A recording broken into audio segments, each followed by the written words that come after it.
श्री स्वामी समर्थ. स्वागत आहे तुमचं सर्वांचं आपल्या यूट्यूब चॅनलमध्ये. आज मी तुम्हाला तारक मंत्राची एक सत्य घटना सांगणार आहे. आणि ही गोष्ट सांगण्याआधी एकच सांगते की मला ही गोष्ट कोणतीही मिरची मसाला लावून किंवा कोणतेही जास्त अगदीच काही क्लायमॅक्स सांगून या गोष्टीचा अर्थाचा अनर्थ करायचा नाही. अगदी सत्य घडलेली घटना आहे. फक्त जी सत्य आहे तेच सांगणार आहे. काहीही यात तुम्हाला एक्स्ट्रा सांगणार नाही आहे. या ताईंनी जो तारक मंत्राचं अनुष्ठान केलं आणि त्यांना जे अनुभव आले तेच आज मी यात सांगणार आहे. तर एक ताई होत्या, अगदी साधे सरळ. त्या घरकाम करायच्या आणि थोडंफार शेतात काम करायच्या. त्यांचं शिक्षणही फारसं नव्हतं आणि त्या रोज असंच घरातलं आणि थोडंफार शेतीतलं काम करून त्यांचं जीवन चालू होतं. अगदी व्यवस्थित चालू होतं. काहीही प्रॉब्लेम नाही. खाऊन पिऊन आपण जे म्हणतो ना सुखी कुटुंब, त्या कुटुंबातल्या एक होत्या त्या ताई. पण कालांतराने काय झालं, त्यांच्या पायाला इजा झाली आणि एका पायाने त्यांना चालता येत नव्हतं. त्यामुळं त्यांना शेतीतलं काम करणं खूप अवघड झालं, कारण शेतीतल्या कामाला कष्ट फार असतात. आणि त्यामुळं त्या ताईंच्या पायाला हळूहळू अगदी निर्जीवपणा यायला लागला आणि त्यांना काम करणं असह्य व्हायला लागलं. मग त्या घरातलंच थोडंफार काम करायच्या आणि बाहेरचं काम त्यांचं पूर्णपणे बंदच झालं होतं. काय करावं त्यांना काही सुचत नव्हतं. त्यांचं असं कोणतं ठराविक देवावर किंवा कोणतं काही नव्हतं की त्या ह्या देवाचं करत होत्या किंवा काही नाही, असं त्यांना काहीच माहीत नव्हतं सेवेबद्दल. एक दिवस त्यांच्या शेजारच्या ताईंनी त्यांना सांगितलं की अगं म्हणे, तू स्वामी महाराजांचा असा तारक मंत्र असतो, तू का तो म्हणत नाही? कारण आजपर्यंत अनेक लोकांना या तारक मंत्राचा खूप फरक पडलेला आहे. त्या ताईंचा काही विश्वास नव्हता. त्या म्हटल्या, नाही ग, एवढे गोळ्या औषधं घेऊन डॉक्टरांकडे जाऊनही काही होत नाही. पण त्या ताई म्हटल्या, नाही अगं, माझा विश्वास आहे, मी केंद्रात जाते, ऐकते तारक मंत्राबद्दल, खूप अनुभव आहेत लोकांचे, तू एकदा प्रयत्न करून बघ.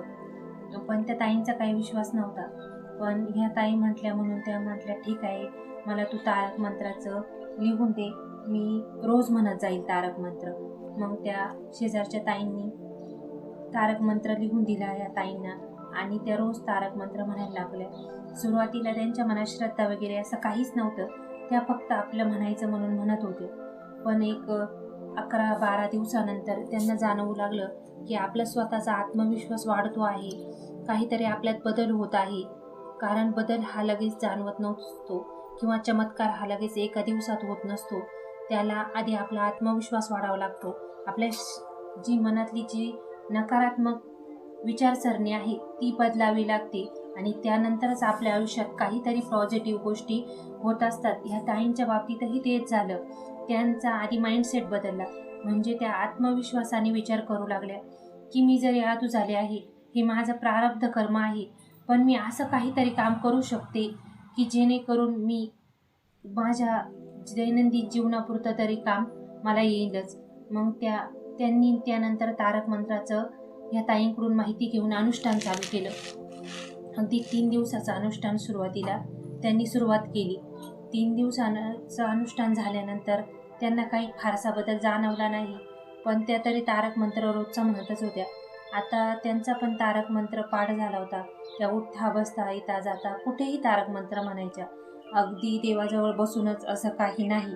त्यानंतर त्यांनी महाराजांना म्हटलं की महाराज, मला असं काहीतरी काम सांगा की मी ते करू शकेल. माझं तर शिक्षणही फारसं नाही आहे किंवा मी ग्रॅज्युएट नाही किंवा कोणती पदवीही माझ्याकडे नाही आहे किंवा कोणत्या बाहेरच्या कामाचा माझ्याकडे अनुभवही नाही आहे, तर मी काय करू? त्या रोज महाराजांना म्हणायच्या. मग त्यांना एक दिवस असं वाटलं की मी घरातूनच काही अशा छोट्या वस्तू तयार करून विकू शकते का? मग त्यांनी सुरुवातीला काही पापड वगैरे असं तयार करायचं ठरवलं आणि त्यांनी सुरुवात केली. पण त्यांना त्यात फारसं यश काही आलं नाही, कारण त्यांना मार्केटिंग, हे प्रॉडक्ट आपलं कसं विकायचं, दर किती ठेवायचा, खर्च किती करायचा, बचत किती करायची, याबद्दल काहीच माहिती नव्हतं.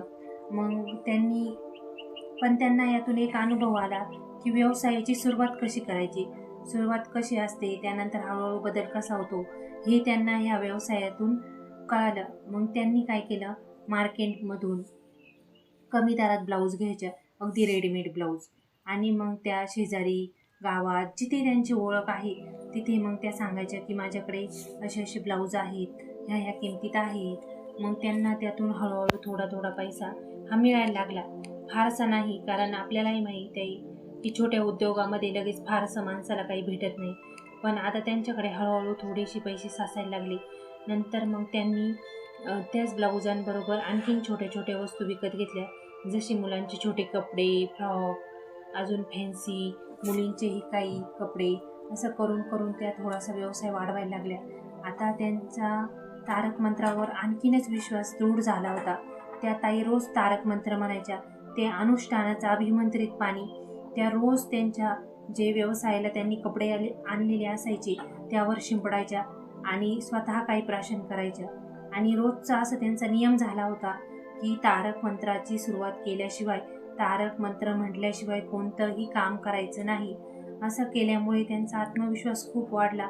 आणि जे स्वामी महाराजांचे भक्त असतात ना, खरं म्हणजे त्यांच्यामध्ये ना एक सत्यता असते आणि त्या अगदी प्रामाणिकपणे व्यवसाय करत होत्या. एकही रुपया कुणालाही खोटं न करता, फसवता न. त्यामुळे त्यांच्याकडे अगदी खूप लॉयल, म्हणजे आपण जे म्हणतो ना की खूप चांगले चांगले लोक त्यांच्याकडे यायला लागले व्यवसायासाठी. आणि मग त्या ताईंचा व्यवसाय असा वाढतच गेला.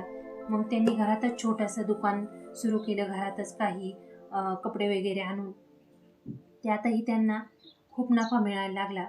मग त्यांचा आत्मविश्वास अजून वाढला. मग त्यांनी बँकेकडून लोन घेऊन व्यवसाय आणखीन मोठा करायची त्यांची विचार होता. पण त्यांना असं वाटलं की महाराजांना विचारावं. मग त्यांनी पुन्हा एकदा 3 दिवसाचं अनुष्ठान केलं. आता त्या जाता येता तारक मंत्र तर म्हणतच होत्या, पण त्यांनी अगदी कडकडीत 3 दिवसाचं महाराजांना अनुष्ठान केलं. गुरुवारपासून तर गुरुवार, शुक्रवार, शनिवार असं त्यांनी 3 दिवस अनुष्ठान केलं. चौथ्या दिवशी त्यांनी त्याची समाप्ती घातली आणि त्यानंतर त्या ताईंनी व्यवसाय चालू केला. आणि अनुष्ठान कसं करायचं हे मी तुम्हाला आधीच्याही व्हिडिओमध्ये सांगितलेलं आहे. जर बघितला नसेल तर नक्की बघा.